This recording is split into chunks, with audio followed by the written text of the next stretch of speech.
The morning sun cast long shadows across the wheat fields of New Haven Colony as farmer Pete Johnson checked his crops. The golden grain swayed gently in the breeze, ready for harvest next week.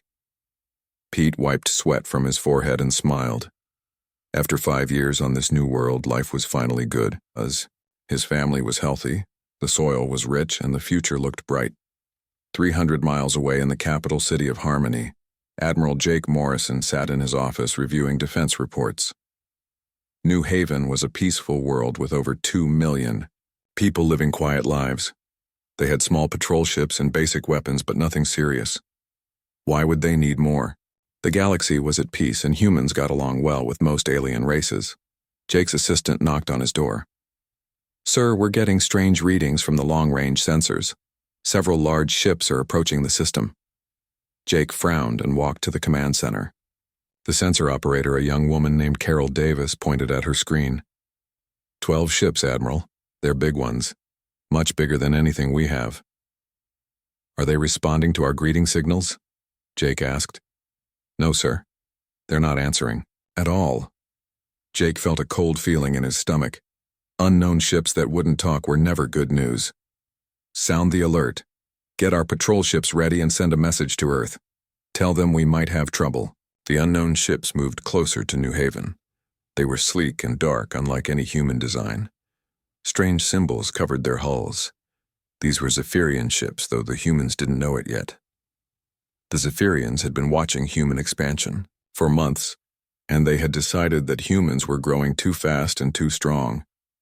Captain Lisa Brooks was loading medical supplies onto her cargo ship Horizon when the alarm started ringing. She ran to her bridge and called the spaceport control tower. "What's happening up there?" "Unknown alien ships, Captain. 12 of them.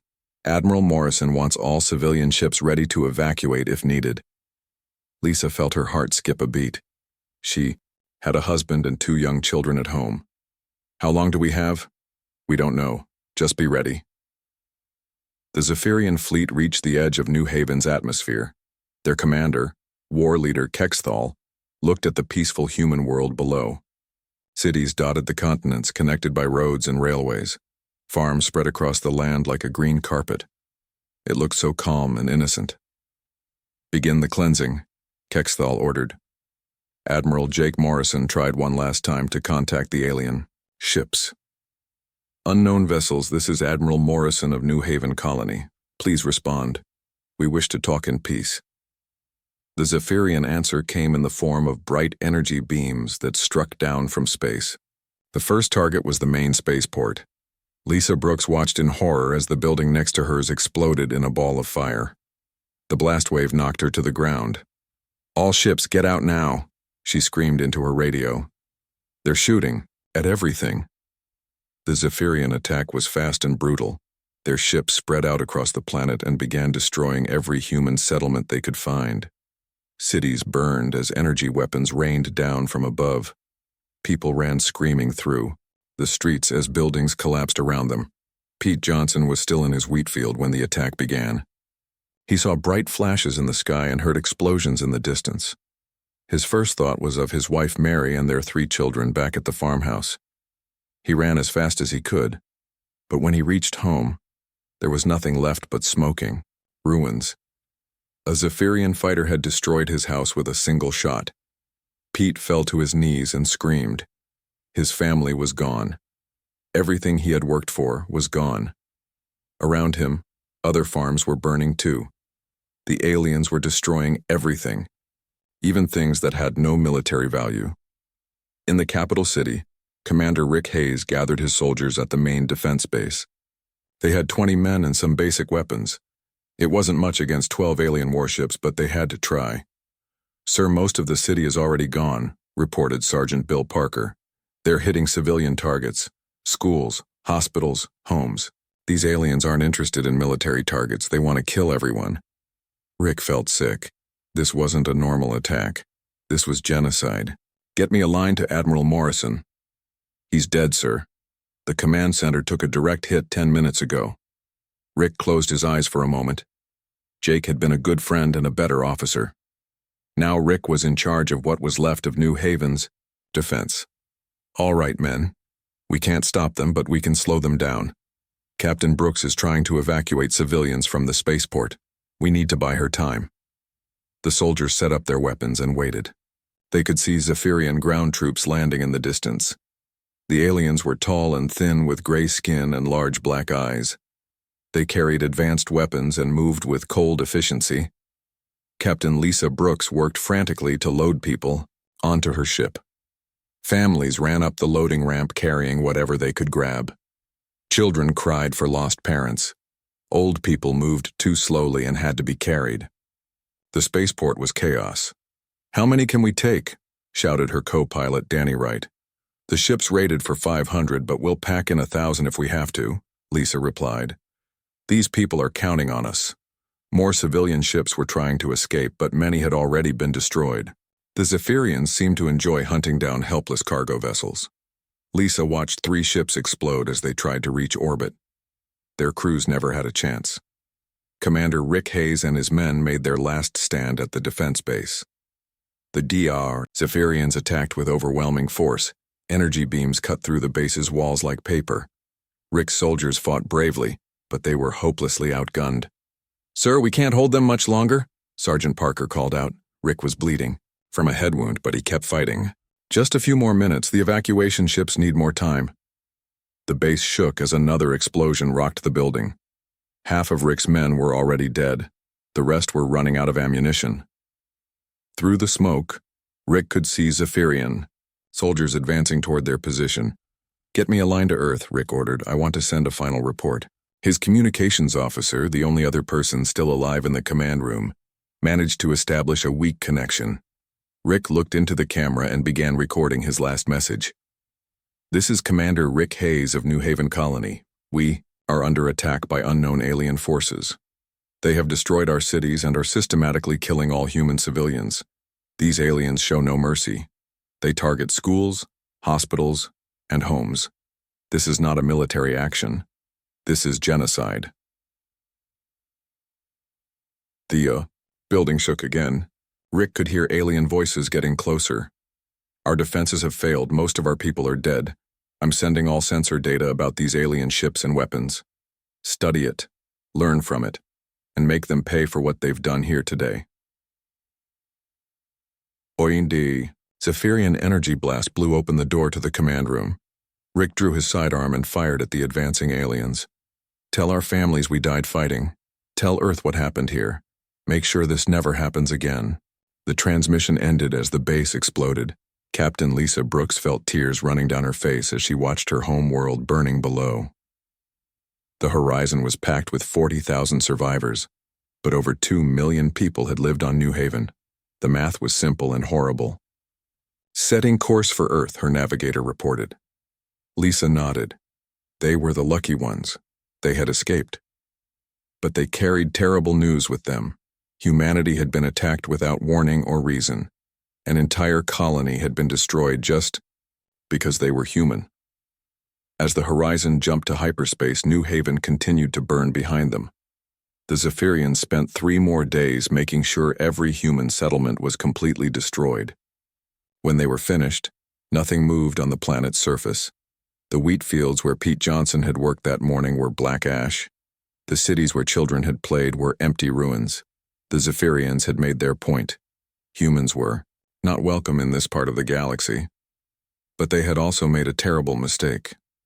They had left survivors who could tell the story, and they had underestimated what humans would do when their families were murdered.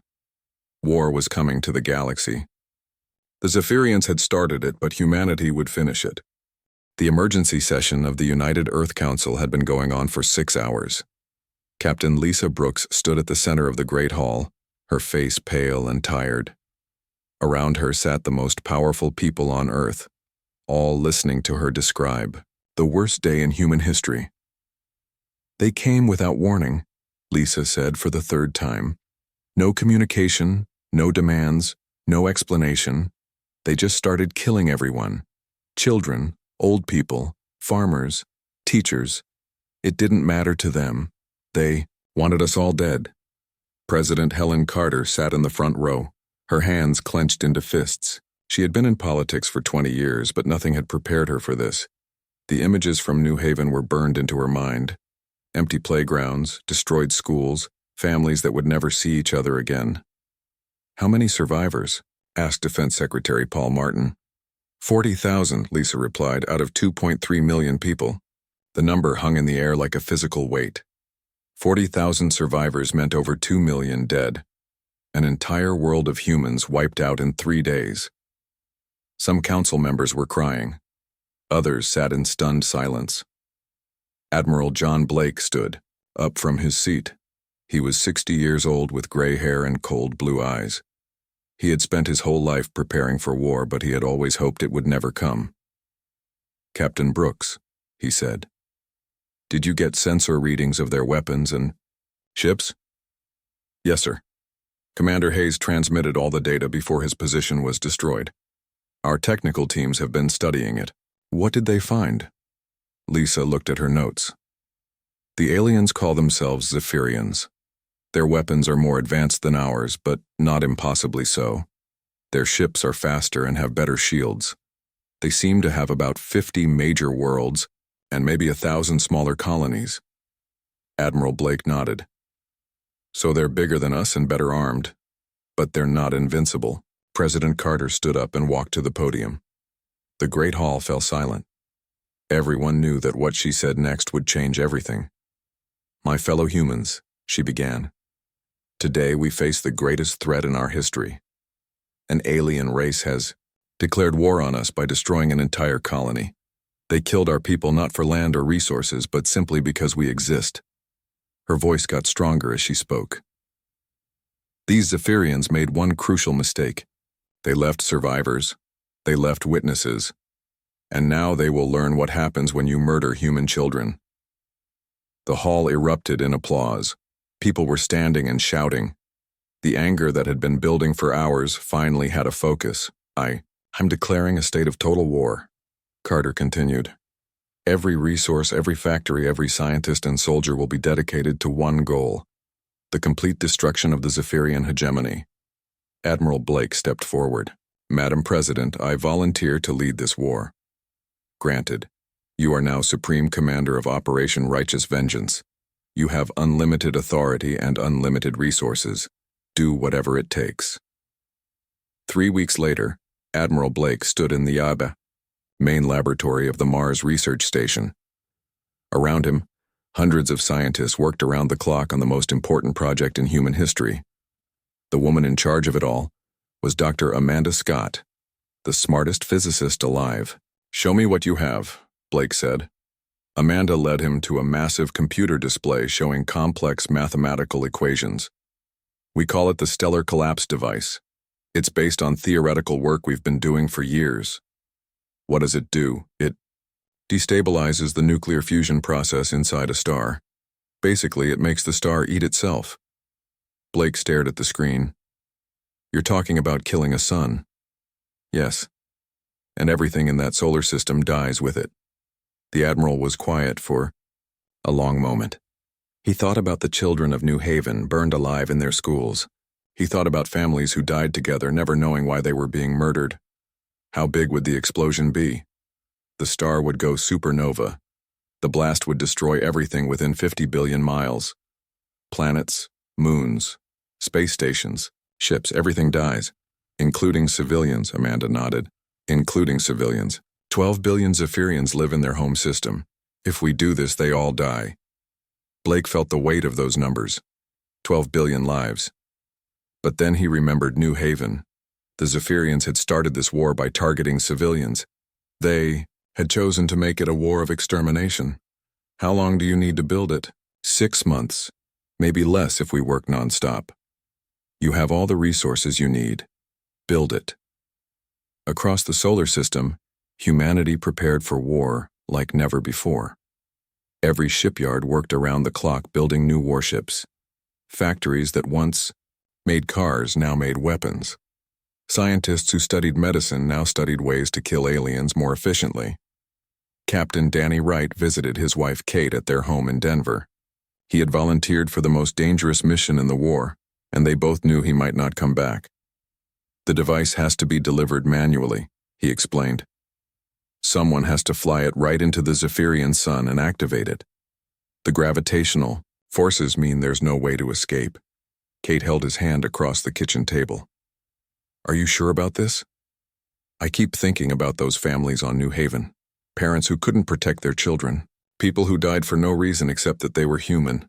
If my death can prevent that from happening again, then it's worth it. Kate was crying, but she nodded. I understand. Just promise me you'll make it count. I promise.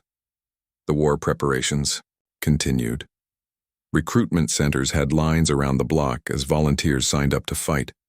People donated money, metal, and anything else the military needed. Earth had never been so united.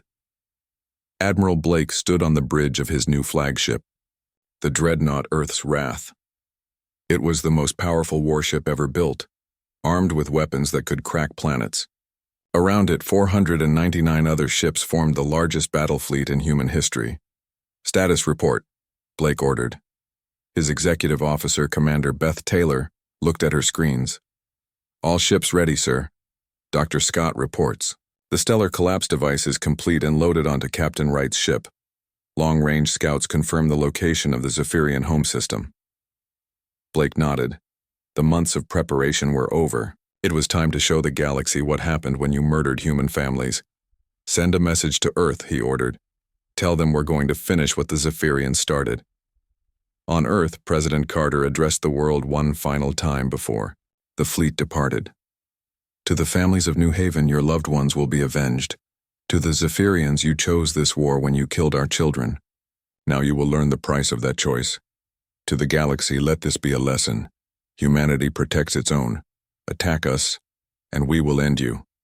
The human fleet jumped to hyperspace, carrying with them the fury of an entire species. They were going to war not for conquest or glory, but for justice. The Zephyrians had shown no mercy to human civilians.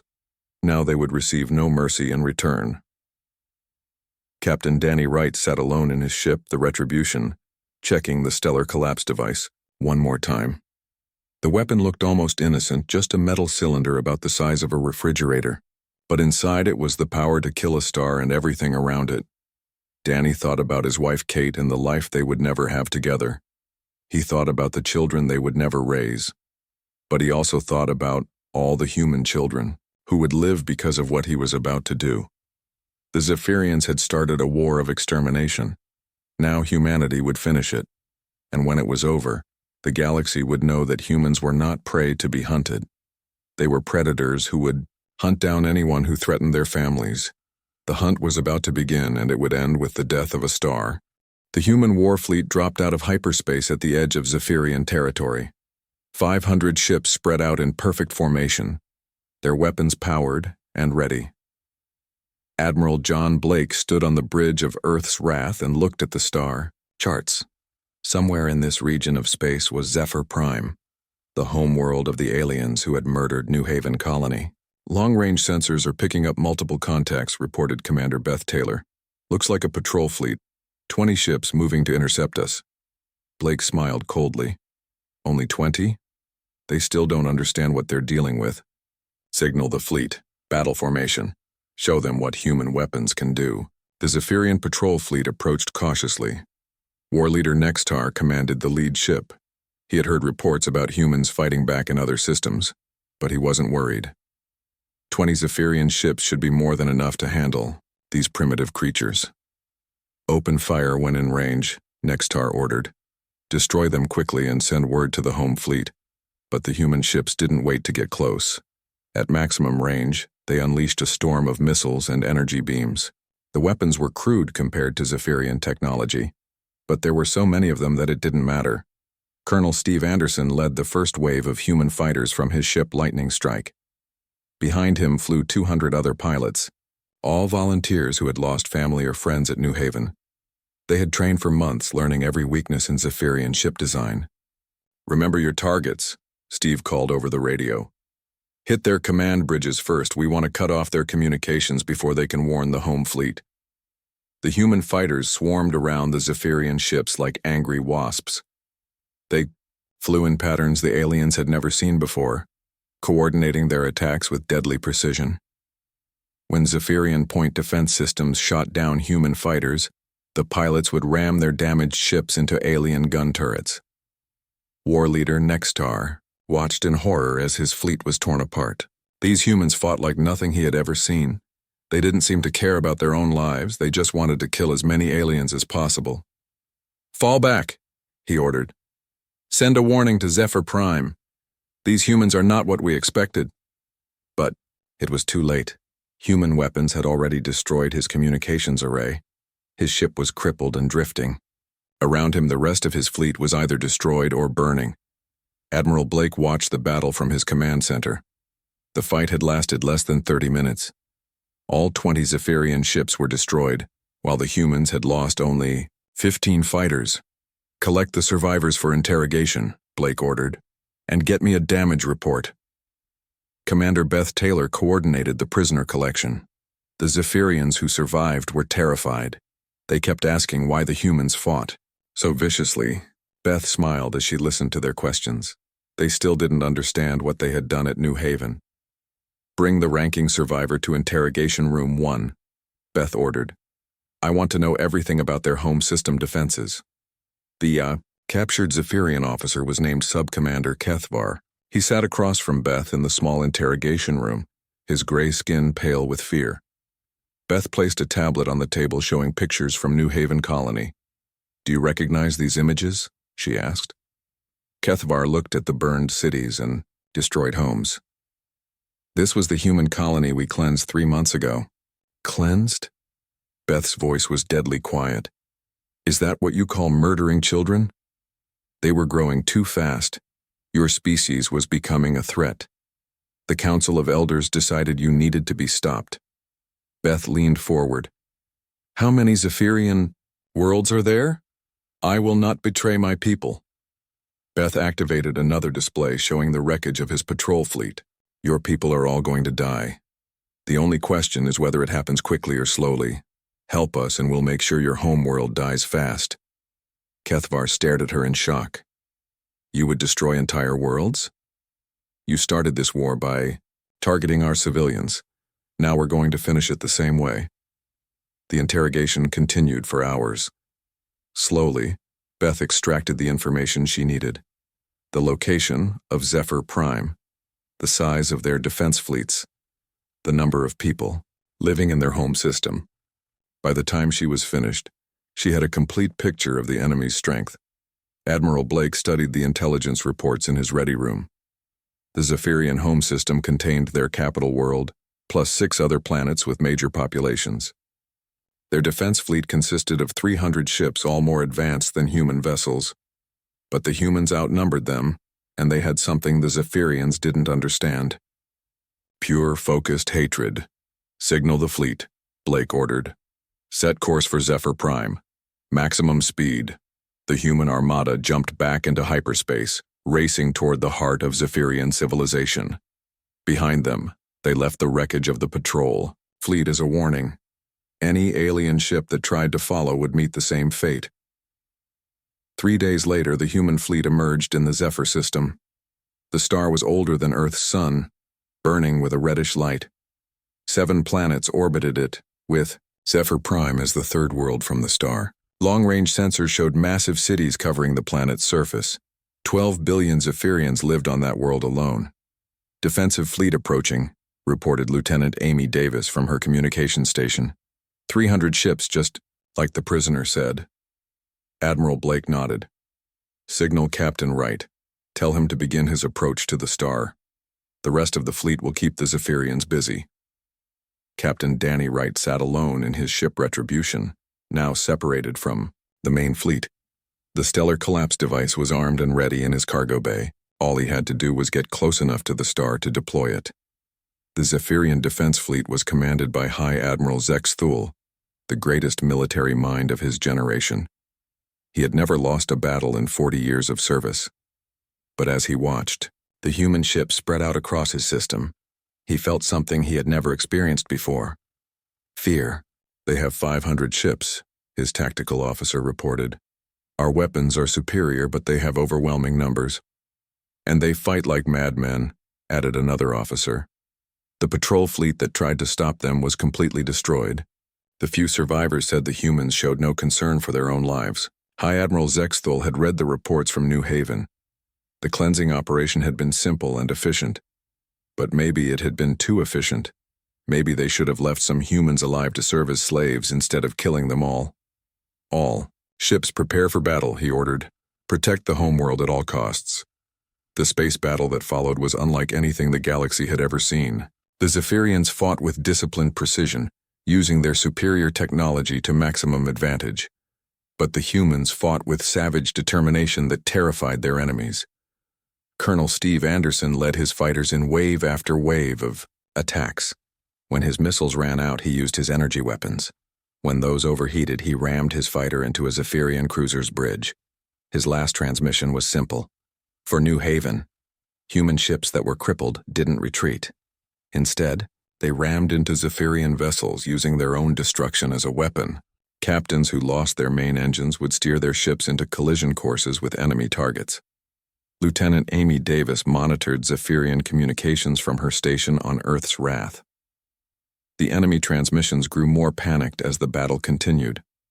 "They're calling us Death World monsters," she reported to Admiral Blake. "One of their commanders is requesting immediate reinforcements from neighboring systems." "Are they getting help?" Blake asked. "No, sir. Their reinforcements are too far away. We'll be finished here long before they arrive." The battle raged for 6 hours. Human ships were destroyed by the dozens, but they kept fighting. The Zephyrians began to realize that these creatures didn't fight like civilized beings. They fought like wild animals backed into a corner. Captain Danny Wright used the chaos of the main battle to slip closer to the star. His small ship was invisible among all the larger vessels fighting around the planets. The stellar collapse device in his cargo bay hummed with barely contained energy. "Almost there," he whispered to himself. He thought about his wife Kate, waiting for him back on Earth. She would never see him again, but maybe she would understand why he had to do this. High Admiral Zexthul watched his fleet slowly dying around him. The humans were taking heavy losses, but they didn't seem to care. For every Zephyrian ship they destroyed, 2 more human vessels would attack to take its place. "Sir, we've lost over half our fleet," his tactical officer reported. "The humans are breaking through our outer defenses." Zexthul looked at the tactical display. The human ships were everywhere, swarming through his carefully planned defense formations like some kind of plague. These weren't the primitive creatures his people had expected. These were killers evolved on a world that had taught them how to survive anything. "Send a message to all Zephyrian worlds," he ordered. "Warn them about these humans. Tell them we underestimated our enemy." But even as he gave the order, Zexthul knew it was too late. The humans had come for revenge, and they were going to get it. The only question now was how many Zephyrians would die before this war was over. Captain Wright's ship slipped past the last line of Zephyrian defenders and approached the star. The space around Zephyr Prime was filled with burning wreckage. Dead Zephyrian ships drifted between the planets like broken toys. The human fleet had won the battle, but Admiral John Blake knew the real war was just beginning. "Status report," Blake ordered from the bridge of Earth's Wrath. Commander Beth Taylor checked her screens. "Enemy defense fleet is destroyed. We lost 120 ships, but we control the entire system now. Captain Wright is in position near the star." Blake nodded. The cost had been high, but they had achieved their goal. Now came the hardest part. He activated the fleet-wide communication system. All ships establish blockade positions. Nothing gets in or out of this system. If it moves and it's not human, destroy it. On the surface of Zephyr Prime, panic was spreading through the cities. High Chancellor Vexthera stood in the emergency command center, watching reports flood in from across the planet. The humans had somehow destroyed the entire defense fleet. Now alien ships surrounded their world like vultures. "What do they want?" asked Defense Minister Cortan. "Revenge," Vexthara replied grimly. "We killed their colony. Now they've come to kill ours." The human fleet spread out across the Zephyr system in a perfect blockade formation. Every jump point was covered. Every escape route was blocked. Major Carl Johnson commanded the assault, ships that destroyed the orbital defense platforms around each planet. "Target destroyed," Carl reported as another Zephyrian space station exploded. Moving to the next platform. His soldiers were efficient and ruthless. They had trained for months to fight in zero gravity, learning how to board enemy stations and capture them intact. But today they weren't taking prisoners. Today was about sending a message. Admiral Blake sent a transmission to the Zephyrian government on all frequencies. His face appeared on every screen across their world, cold and determined. "People of Zephyr Prime, I am Admiral John Blake of the Human Fleet. 3 months ago, your military destroyed our colony of New Haven. You murdered 2.3 million innocent people, including children and elderly civilians. You did this without warning or justification. On Zephyr Prime, billions of aliens listened to the humans' words." Many had never heard of New Haven. The government had kept the attack secret from most of the population. "We have come for justice," Blake continued. "Your government has 1 hour to surrender unconditionally. All military forces must lay down their weapons. All government officials must prepare for trial. If you refuse, we will demonstrate what happens when you murder human families." High Chancellor Vexthara turned off the transmission and looked around the command center. Her advisors were all staring at her, waiting for orders. The weight of 12 billion lives rested on her decision. "Can our planetary shields hold against their weapons?" she asked. "For a while," replied the chief engineer. "But not forever. They have too many ships." "What about our underground bunkers? They might protect some of the population, but not all of it." Vexithera thought about the attack on New Haven. It had seemed like a smart military decision at the time. The humans were expanding too quickly, building too many colonies. The Council of Elders had voted to stop them before they became a real threat. But looking at the human fleet surrounding her world, Vexithera realized they had made a terrible mistake. These creatures were not the primitive beings they had expected. They were something far more dangerous. "Send a reply to the human admiral," she ordered. "Tell him we refuse to surrender. Zephyr Prime will never bow to alien invaders." Captain Danny Wright checked his instruments one final time. His ship, Retribution, was now only a few million miles from the Zephyrian star. The stellar collapse device sat in his cargo bay, armed and ready. All he had to do was launch it and activate the timer. Dr. Amanda Scott's voice came through his communication system from the main fleet. "Danny, are you ready? The Zephyrians have refused to surrender." "I'm ready," Danny replied. "Give me the final authorization." "You have it. Godspeed, Captain." Danny thought about his wife Kate back on Earth. She would be watching the news knowing that her husband was about to die for humanity's future. He wished he could tell her one last time that he loved her. On Zephyr Prime, the government activated the planetary defense shields. A shimmering energy barrier appeared around the entire world, protecting it from orbital bombardment. Similar shields activated around the other populated planets in the system. "Shields are holding," reported the defense minister. "The humans can't touch us as long as we have power." But High Chancellor Vexithara noticed something strange on the sensor displays. One small human ship was moving away from the main fleet, heading directly toward their star. "What is that ship doing?" she asked. The sensor operator enhanced the image. "It appears to be a single vessel, maybe a scout ship or a communications relay." Vexithara frowned. Why would the humans send one ship toward the star?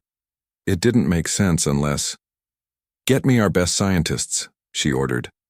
"I want them to analyze what that ship is carrying." Admiral Blake received word that the Zephyrians had refused to surrender. He wasn't surprised. Most civilizations would rather fight than admit they were wrong. But this time, their stubbornness would cost them everything.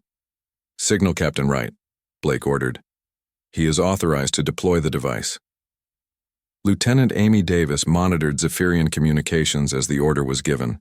The aliens were becoming more and more agitated as their scientists studied the lone human ship approaching their star. "Sir, the Zephyrians are starting to panic," Amy reported. "Their scientists think they've figured out what Captain Wright is carrying." "What are they saying?"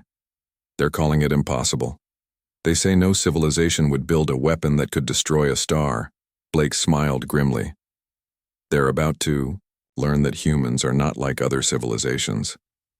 Captain Wright reached the deployment point and opened his cargo bay. The stellar collapse device floated out into space, its metal surface gleaming in the starlight. Wright activated the device's guidance system and watched it begin its final journey toward the star's core. "Device deployed," he reported. "Estimated time to stellar collapse, 4 hours."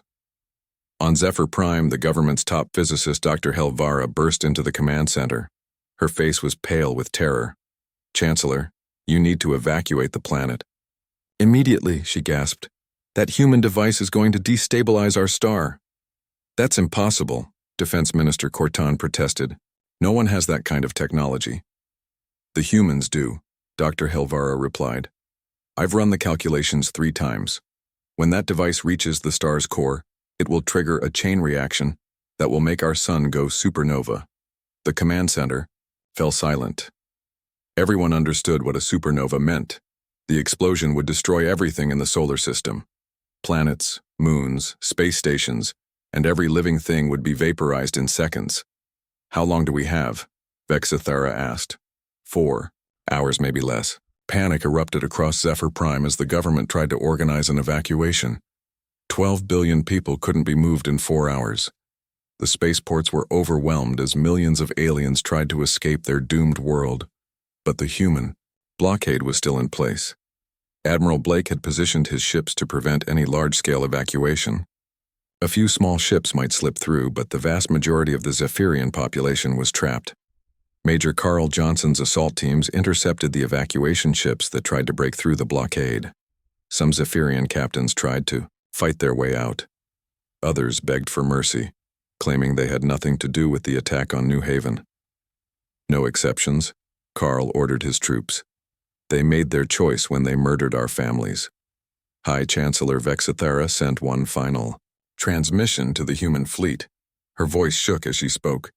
"Admiral Blake, we surrender unconditionally. Please call off your weapon. There are 12 billion innocent people on this world." Blake's response was cold and final. "There were 2.3 million innocent people on New Haven. You showed them no mercy. You will receive the same consideration you gave to our children." Captain Wright watched the stellar collapse device disappear into the star's burning surface. There was no way to stop it now. In a few hours, the star would begin its final death throes. He thought about all the alien families who would die today, and he felt no guilt. They had chosen this fate when they decided to murder human children. Now they would pay the ultimate price for that choice. The device reached the star's core and began its work. Deep inside the nuclear furnace, exotic particles started disrupting the fusion process. The star's carefully balanced nuclear reactions began to spiral out of control. On Zephyr Prime, seismic monitors detected the first changes in their star's output. The sun that had warmed their world for millions of years was starting to die. And when it died, it would take all of them with it. The siege was almost over. Soon justice would be served. Captain Danny Wright sat alone in his ship Retribution, watching the Zephyrian star through his viewport. Deep inside that burning ball of gas, the stellar collapse device was doing its work.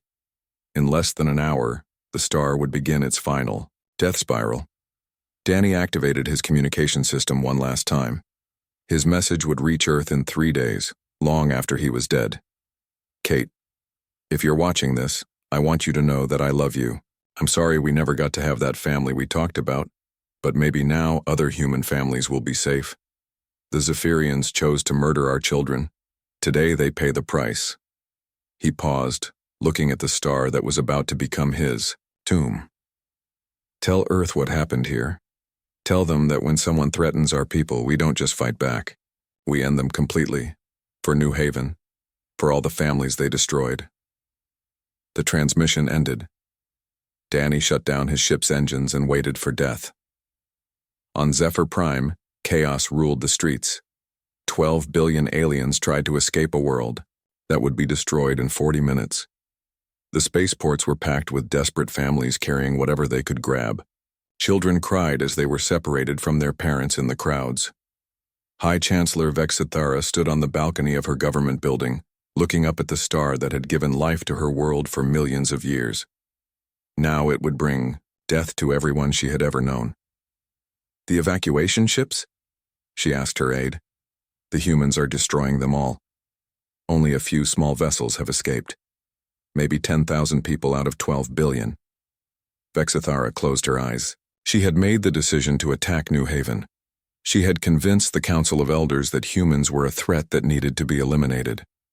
Now her entire civilization would die because of that choice. "Chancellor, the underground bunkers are ready. You could survive if you go now." Vexithara shook her head.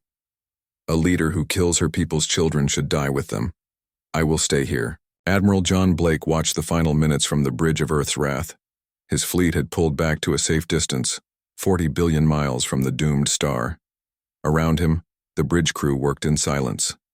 They all knew they were about to witness something that had never happened before in galactic history. "Stellar readings are going critical," reported Commander Beth Taylor. "The star's core temperature is rising beyond safe levels." "Any word from Captain Wright?" "His ship stopped transmitting 5 minutes ago. He's probably too close to the star now for communications." Blake nodded. Danny Wright was a hero who would never be recognized as one. His sacrifice would save countless human lives, but history would remember him as the man who killed a star. Dr. Amanda Scott monitored the star's death from her instruments aboard the research ship Discovery. The data streaming in was incredible. No one had ever seen a star die this way before. The stellar collapse device was forcing the nuclear reactions to consume the star's fuel at an impossible rate. "Fusion cascade is accelerating," she reported. To the fleet. "The star is going to collapse and rebound in approximately 15 minutes. When it explodes, the blast will reach us in 8 hours. The star began to change. Its normal yellow light shifted to orange, then red. Solar flares erupted from its surface as the nuclear fires inside burned out of control. Any Zephyrian ships still in the inner system were vaporized by the radiation. On Zephyr Prime, the sky turned dark as their sun dimmed. Emergency lights came on across the planet as people realized their star was dying. Some aliens prayed to their gods. Others cursed the humans who had brought this doom upon them. Most simply held their families and waited for the end. Dr. Helvara, the Zephyrian physicist who had first understood the human weapon, sent a final message to the other alien civilizations in the galaxy. "This is Dr. Helvara of Zephyr Prime. We are about to be destroyed by a human weapon that can kill stars. We attacked one of their colonies 3 months ago. This is their response. Be warned. Humans are not the primitive species we thought they were. They are something far more dangerous. If you value your worlds, do not anger them." The message was transmitted just as the star began its final collapse. The nuclear furnace that had burned for billions of years suddenly ran out of fuel. Without the outward pressure of fusion reactions, gravity took over. The star collapsed in seconds. A ball of gas larger than 1,000,000 Earths was crushed down to the size of a city. Then it rebounded in the most violent explosion the universe could create. A supernova, Captain Wright's ship was vaporized in the first microsecond of the explosion. He never felt any pain. One moment he was there, the next he was part of the expanding shockwave that would destroy an entire solar system. The blast raced outward at millions of miles per hour. Zephyr Prime was the first to die. The entire planet was turned to gas in an instant. 12 billion aliens, along with all their cities, their history, and their culture, simply ceased to exist. The other planets in the system lasted a few minutes longer. The blast wave hit them one by one, turning solid worlds into clouds of superheated plasma. Moons, space stations, and asteroids were swept away like dust in a hurricane. Lieutenant Amy Davis watched the destruction from her station on Earth's wrath. Her instruments recorded everything as an entire civilization vanished from existence. 7 planets confirmed destroyed, she reported. No survivors detected anywhere in the system. Admiral Blake stood in silence as he watched the expanding cloud of gas and energy that had once been the Zephyrian home system. 12 billion aliens had died in less than an hour. It was the largest single act of destruction in galactic history. Send a message to all known alien civilizations, Blake ordered. Full transmission, all frequencies. Amy activated the fleet's communication array. Blake's image would be broadcast across the galaxy, reaching hundreds of different species on thousands of worlds. "This is Admiral John Blake of the human fleet," he began. 3 months ago, the Zephyrian hegemony attacked our colony of New Haven without warning or provocation. They murdered over 2 million human civilians, including children and elderly people. The image switched to show the expanding supernova where Zephyr Prime had been. This is our response. The Zephyrian hegemony no longer exists. Their home system has been destroyed. 12 billion aliens are dead. Let this serve as a warning to every species in the galaxy. Blake's face returned to the screen, cold and merciless. Humanity came to the stars in peace. We offered friendship and trade to all civilizations we met. The Zephyrians answered our friendship with genocide. They learned too late that humans are not prey to be hunted. We are predators who will hunt down anyone who threatens our families. He paused, letting the weight of his words sink in. We have shown you what happens when you attack human colonies. We can kill your worlds. We can extinguish your stars. We can erase your entire species from existence. Choose your actions carefully. The next time aliens murder human children, we will not stop with one star system. The transmission ended. Across the galaxy, alien leaders watched the expanding supernova and understood that the balance of power had shifted forever. Humanity had announced itself as the apex predator among the stars. The human fleet began its journey home to Earth. They left behind a slowly expanding cloud of gas where an entire civilization had once thrived. The Zephyrian hegemony was gone, erased from history in a single violent moment. On Earth, the news of the victory was met with celebration and horror. Humanity had avenged New Haven, but at a cost that staggered the imagination. 12 billion aliens were dead. An entire star system had been destroyed.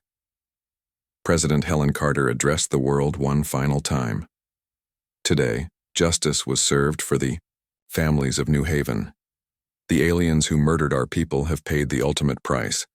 But let this also be a reminder of what we are capable of when we are pushed too far. We must use this power responsibly, but we must also never forget that we have it. Kate Wright received word that her husband had died a hero's death. She grieved for the man she loved, but she also understood why he had to make that sacrifice. Danny had saved countless human lives by ending the Zephyrian threat forever. Across the galaxy, alien civilizations that had never heard of humans before suddenly knew their name. The species from the small blue world had done the impossible. They had killed a star and everyone around it. The age of human expansion began in earnest. Alien worlds that might have resisted human colonization now welcomed them with open arms. No one wanted to risk becoming the next Zephyr Prime. And in the empty space where the Zephyrian home system had been, a slowly cooling cloud of gas served as an eternal reminder. This was what happened when you murdered human families. This was the price of making humanity angry. The galaxy would never be the same.